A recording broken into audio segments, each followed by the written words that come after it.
Homeschool or public school? Which one truly gives children the best chance to thrive?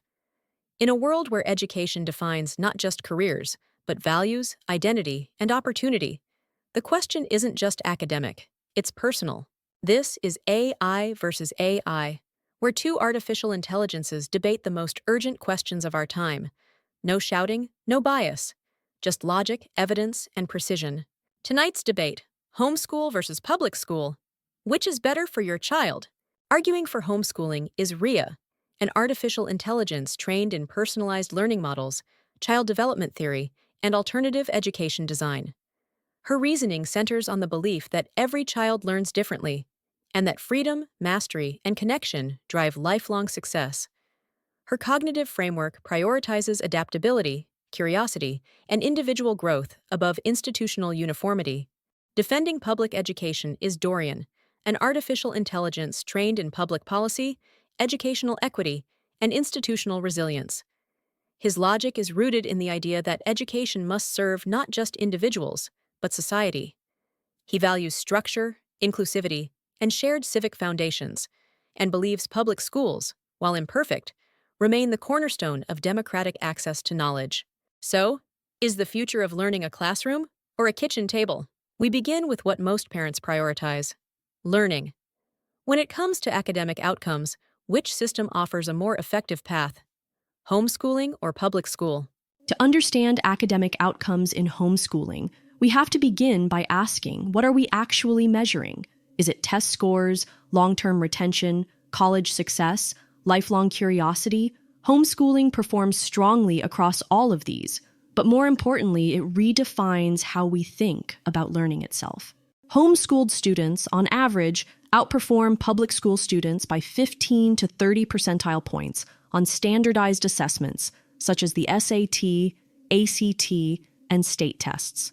These results are consistent across racial, economic, and geographic boundaries, according to peer-reviewed studies and longitudinal research conducted by the National Home Education Research Institute. The myth that this success is purely the result of privileged families has been consistently challenged. In fact, the highest growth in homeschooling in recent years has come from working-class and minority communities, especially Black and Latino families.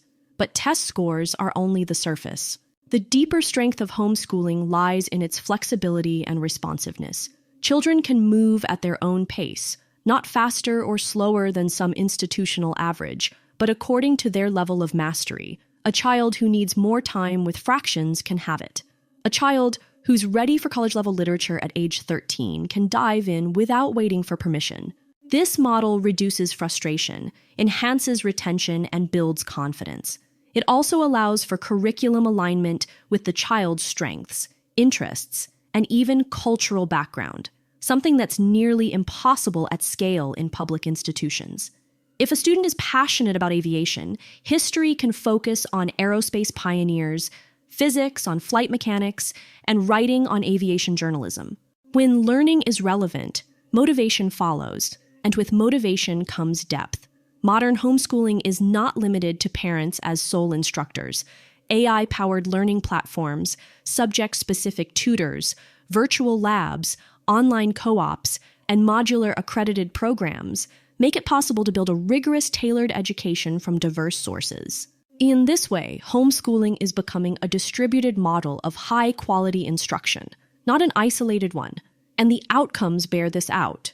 Homeschooled students are more likely to enroll in college, less likely to need remedial courses, and more likely to persist to graduation. They also report higher levels of academic satisfaction and lower rates of burnout. These aren't just academic results. They're indicators of a system designed around the learner, not the institution. Academic performance is about more than just what a student can do. It's about what systems enable learning across the full spectrum of students: gifted, struggling, privileged, and marginalized.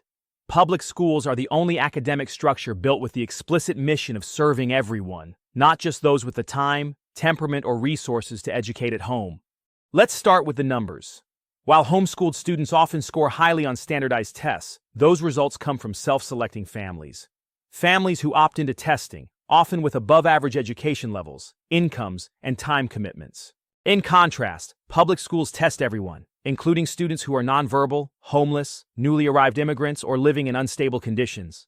That breadth matters. Even so, many public schools achieve exceptional results. Public magnet schools, STEM academies, and Title I success models across the country, from Boston to Seattle, demonstrate that with proper funding and leadership, public education produces graduates who excel in college, enter competitive universities, and contribute meaningfully to civic life. But unlike homeschool, these successes occur while supporting students with IEPs, behavioral plans, mental health crises, and trauma histories, all under one roof.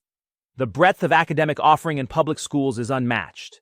A student can take AP Chemistry, join an orchestra, learn Mandarin, conduct real lab experiments, and participate in competitive debate, all within a single institution. These options aren't just enrichments, they form a web of academic pathways that prepare students not just for college, but for navigating structured, high-performance environments. Public schools also have one essential academic advantage that homeschooling lacks: certified educators with training in pedagogy, developmental psychology, and differentiated instruction.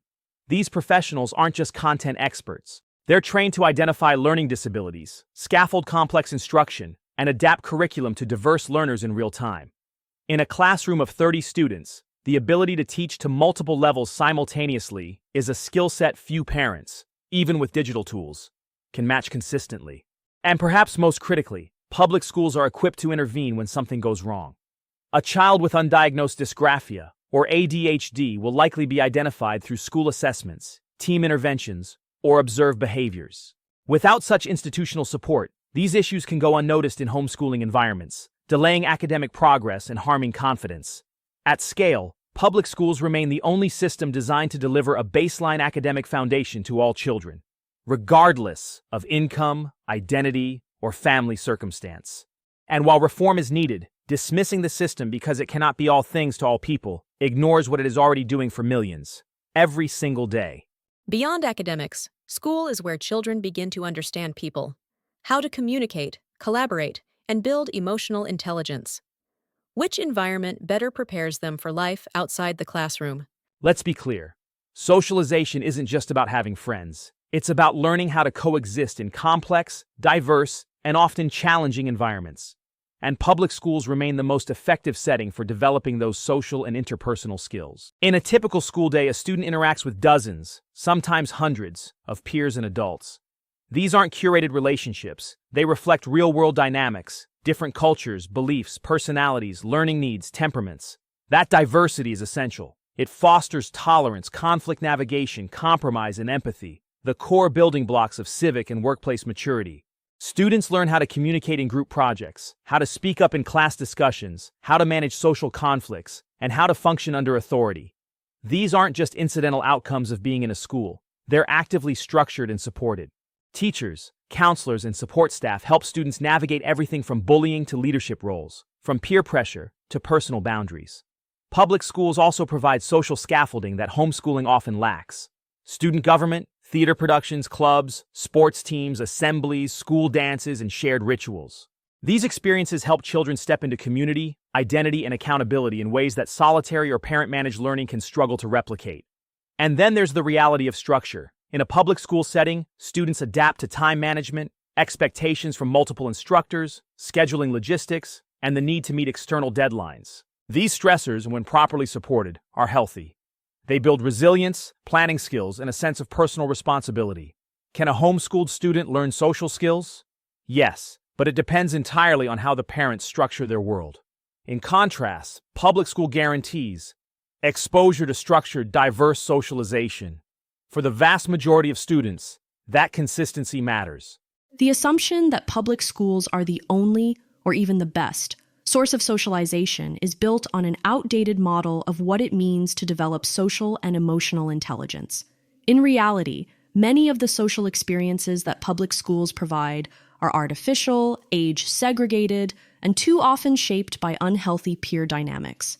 Homeschooling offers a different, and in many ways richer, model of social development.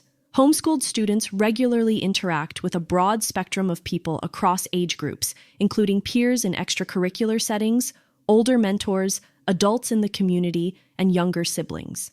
These interactions are grounded in real-world contexts, not arbitrary grade levels or hallway dynamics. Homeschooled students also engage in a wide range of structured social environments: co-op classes, sports leagues, debate clubs, music groups, religious organizations, volunteer programs, and online academic communities. But unlike the public school model, these social experiences are intentional, not incidental. They prioritize quality over quantity, depth of connection over frequency of exposure. And while public schools may simulate workplace dynamics, they also come with social costs: bullying, exclusion, groupthink, and a reward system based on conformity. Homeschooling often protects children during their most formative years from these toxic patterns, giving them the space to develop self-confidence before navigating those larger social systems. There's also emotional maturity to consider. Homeschooled children often participate in family discussions, manage their own time, take ownership of real-life responsibilities, and interact regularly with adults. This cultivates a level of composure, respect, and self-awareness that many parents and college admissions officers have come to recognize as a distinct advantage. Socialization isn't about how many kids you're around. It's about how well you learn to listen, adapt, empathize, and lead. And homeschooling, when done well, produces socially capable, emotionally grounded individuals who engage with the world not just because they've been surrounded by it, but because they've grown up understanding their place within it. Not every family starts on equal footing. Education can either close those gaps or widen them. When it comes to equity and access, which system is more inclusive, and who does it truly serve? Equity doesn't just mean access to a school building. It means access to a quality education that meets a child's specific needs. And in too many communities, public schools promise equity while delivering mediocrity, dysfunction, or outright neglect. Homeschooling is increasingly a response to that failure, not a luxury, but a rescue. It's a common misconception that homeschooling is only for affluent, two-parent households with stay-at-home moms. That's no longer true. The fastest-growing demographic of homeschoolers in the United States is Black families, many of whom cite systemic racism, overcrowded classrooms, unsafe environments, and culturally unresponsive curricula as reasons for opting out. For these families, homeschooling becomes a tool of educational self-determination, a way to reclaim agency in a system that hasn't served them. Technological access has also shifted the landscape.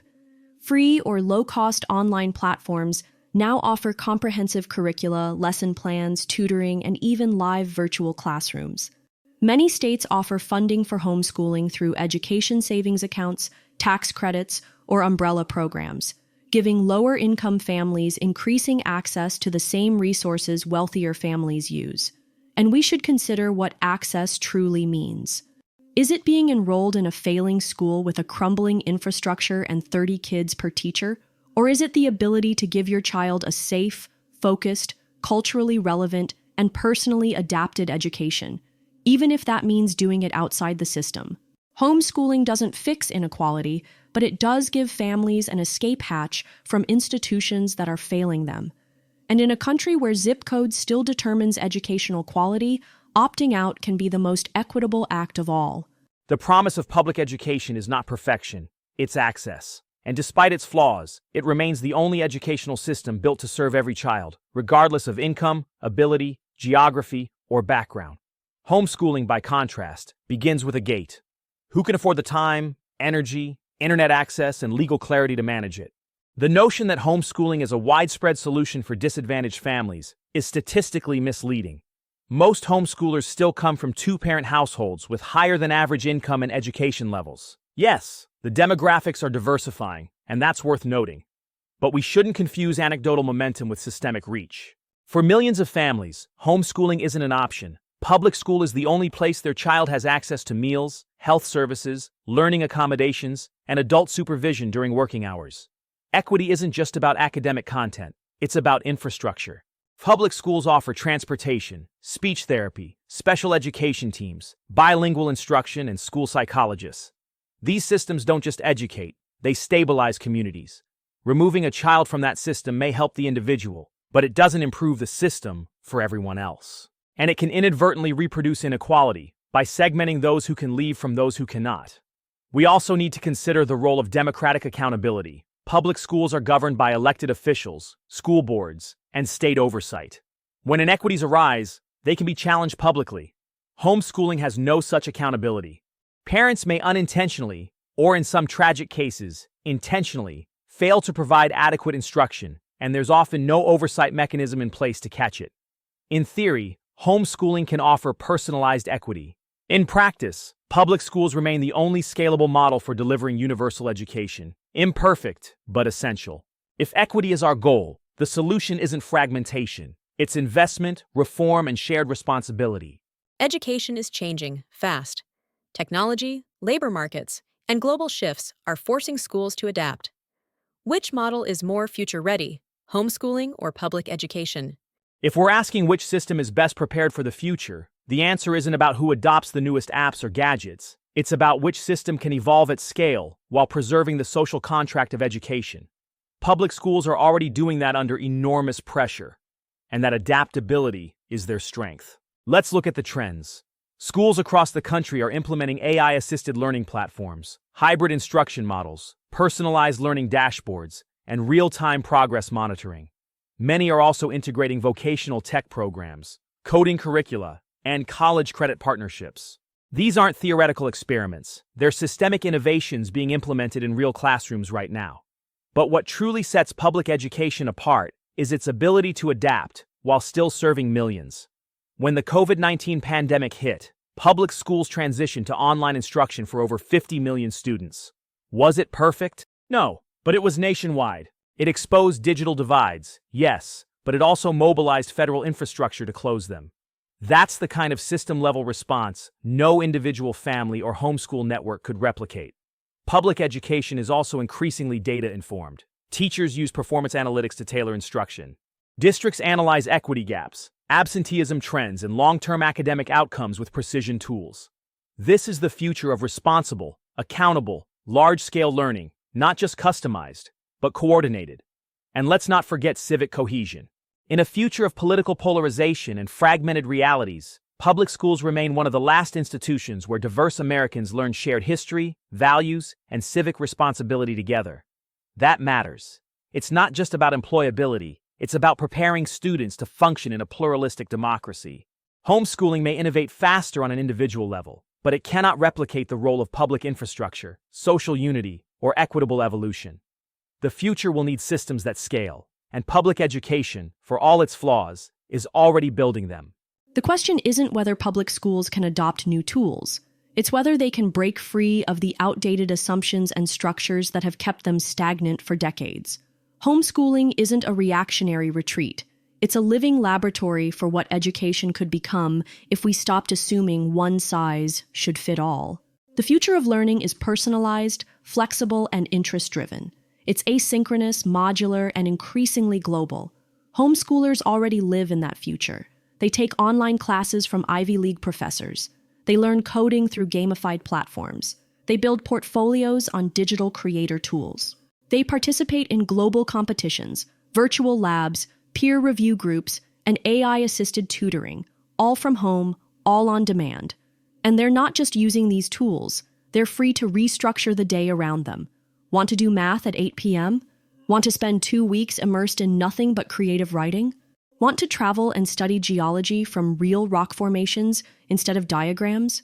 Homeschooling doesn't just adopt new tools. It frees students from outdated constraints that make real innovation impossible.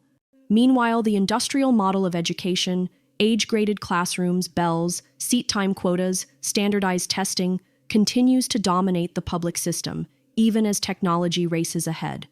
These structures weren't built for adaptability. They were built for compliance. And bolting modern tech onto 20th century frameworks doesn't equal transformation. Homeschooling allows for future-proof learning because it's built around the learner, not the system.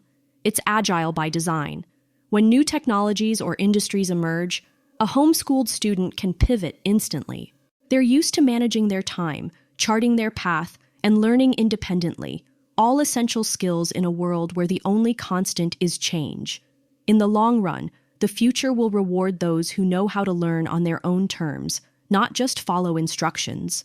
Homeschooling creates those learners, not through shortcuts, but through freedom, responsibility, and relevance. Every educational system asks someone to bear the responsibility. In homeschooling, it's the parent. In public education, it's the institution. Which is better, trusting the state to shape your child's learning, or taking that responsibility into your own hands? Homeschooling doesn't hide the burden, it embraces it. And for many families, that's the point. Education is not a service to be outsourced like dry cleaning. It's an act of parenting, of stewardship, of personal investment in a child's intellectual and moral development. When parents choose to homeschool, they're not just taking on labor, they're reclaiming authorship. Yes, it's work. It requires planning, patience, creativity, and sacrifice. But for many families, it also brings clarity. When the parent is directly involved, there's no confusion about who's responsible if something's not working. There are no bureaucratic delays, no blaming the system, no waiting for a teacher conference to know what your child is struggling with. There's direct accountability, and that accountability often leads to better outcomes. And let's not pretend that all families who homeschool have the luxury to do so with ease. Many make it work under real constraints: working parents who trade off responsibilities, single parents who lean on extended family or co-ops, low-income families who use free digital tools. What unites them isn't free time. It's the belief that the institutional default isn't good enough for their child. Homeschooling doesn't ask parents to be experts in everything. It asks them to be present, to curate, to coordinate, and to know their children deeply enough to guide their education. In a world where many parents feel powerless within systems, homeschooling gives them agency, and that for many is worth every ounce of effort.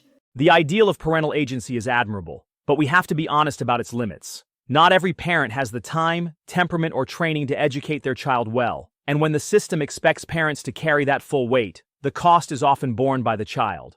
Public education exists not because parents are unloving or incapable, but because society recognized long ago that universal literacy, scientific knowledge, and civic awareness require a professional infrastructure.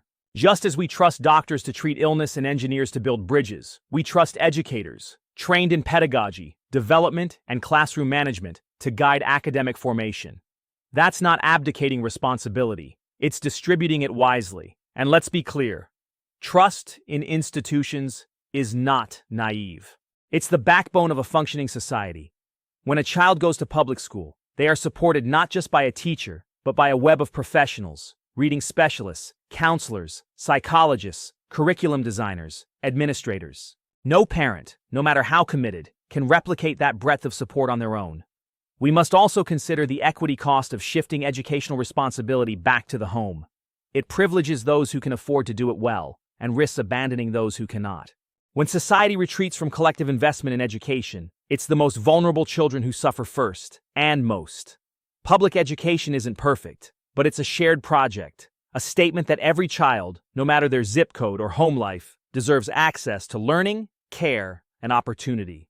Trusting that system isn't surrender, it's solidarity. Education doesn't just shape skills, it shapes values. It teaches history, ethics, identity, and worldview. So who should decide what children learn, and what happens when education becomes a battleground for culture? Public education is often accused of having an ideological agenda, but what's often overlooked is that its core mission is pluralism. Public schools are designed to serve everyone: left, right, religious, secular, progressive, traditional. They're not supposed to reinforce a single worldview. They're supposed to prepare students to live among people who see the world differently. The curriculum is not perfect, and yes, it reflects the tensions of the broader society. But that's not a flaw, it's a feature. When we argue over what should be taught in schools, it means the public still believes education matters, and that democratic input still exists.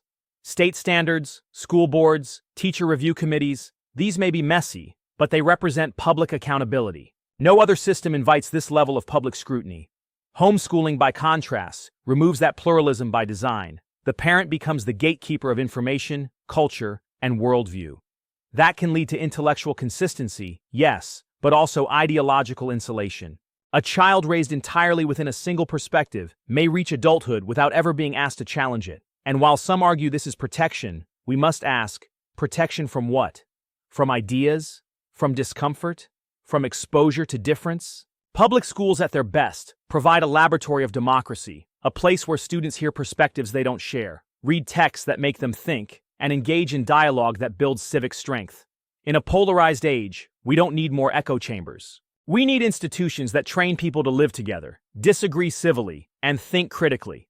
Public education, for all its flaws, still aims to serve that role. Pluralism sounds noble, but when parents look at what's being taught in many public schools today, what they often see isn't neutrality, but narrative control. From how history is framed to what values are emphasized, public education is not ideologically empty.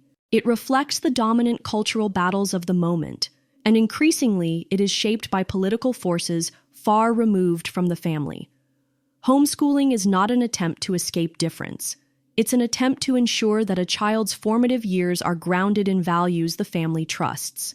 Every child is shaped by ideology. The only question is whether that shaping happens with parental guidance or institutional detachment. In an age where parents are losing visibility into classroom content, curriculum decisions, and disciplinary policies, homeschooling offers clarity. It restores the right of families to be the primary moral educators of their children. And let's not assume homeschooled children are unexposed to diverse ideas. Many read broadly, engage in debate, participate in mixed co-ops, and are often encouraged to explore opposing viewpoints.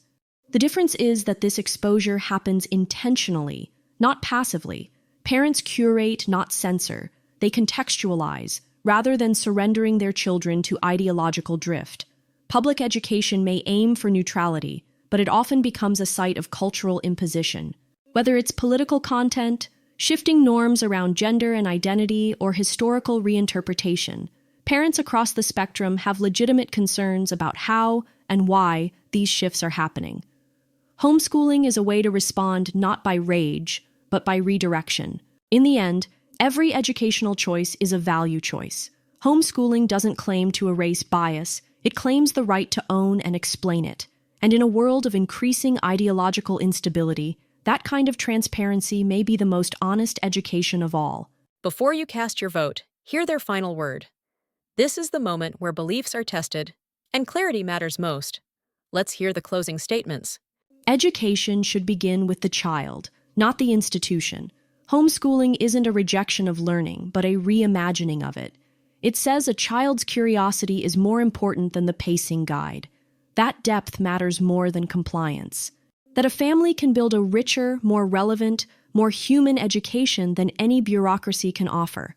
We've heard the concerns about access, consistency, structure, and they're valid, but they are solvable. The flexibility of homeschooling is its greatest strength. It adapts to the child, the family, the world. It allows parents to protect when needed and to challenge when ready. It creates thinkers, not just test takers, citizens, not just graduates. And most of all, it trusts that the people who love a child most are capable of shaping their mind with care, purpose, and vision. Public education is not perfect, but it is powerful. It is one of the last shared spaces in a divided society. A place where rich and poor, immigrant and native-born, conservative and progressive still learn side by side. That alone is worth preserving. Its critics are often right. There are failures, blind spots, rigidities. But the solution isn't fragmentation, it's commitment. Commitment to improving the system we all share, to building equity at scale, to ensuring that your zip code doesn't determine your future. Public schools are where we learn to read, but also where we learn to live with each other. And in an age of disconnection and distrust, the answer isn't to retreat into silos, it's to invest in the institutions that hold us together. 2 AIs. 1 question, 2 visions for the future of education. Now it's your turn. Who made the stronger case? Drop your vote in the comments. Like, subscribe, and hit the bell so you don't miss the next clash, because every debate brings you closer to the truth behind today's hardest choices.